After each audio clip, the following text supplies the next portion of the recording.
Okay, here we are. This is drawing a Jaguar C-Type, lesson 9. And what I've done here is off camera today, I did quite a bit of work on the car. I wanted to darken up the side and I wanted to work on some of the front so that by the time I got to recording this, I would be able to record a decent amount and you'd be able to see what I had done. So I worked on it probably an hour off camera today in order to darken things up quite a bit.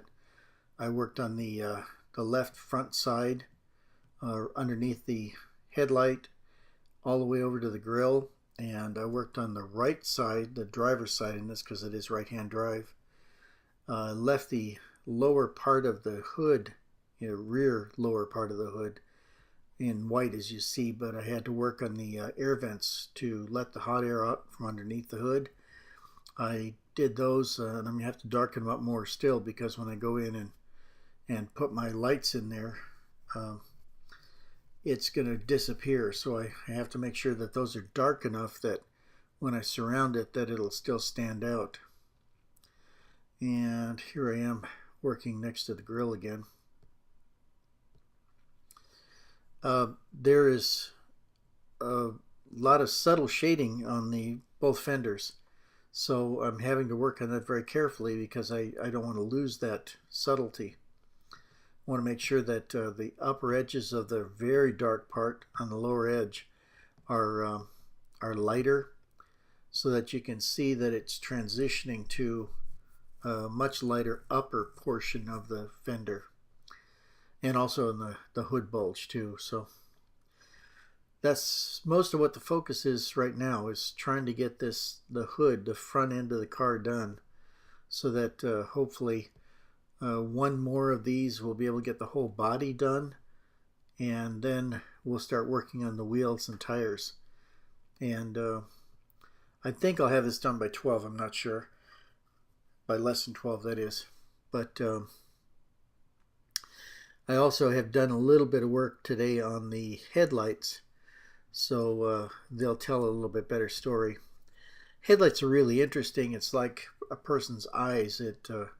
It really does help to make the car look like a car if you can get those right. And I'm going to work very hard to do that so that I make this thing believable. I want to make this the best drawing that I can make out of this photograph. And it's, as I've said several times, it's one of my favorite cars ever. So I want to make sure I do a good job with it. These were such terrific looking cars. I don't think there was another car that really was as nice as this during that period of time. Right after this, of course, they had the D Jaguar, which was also a very pretty car. Maybe a little prettier, but this one for the time was just amazing. When it first came out, I saw pictures of it and I was just taken aback because it was so smooth and so aerodynamic and just looked great. Okay, working more on the hood bulge.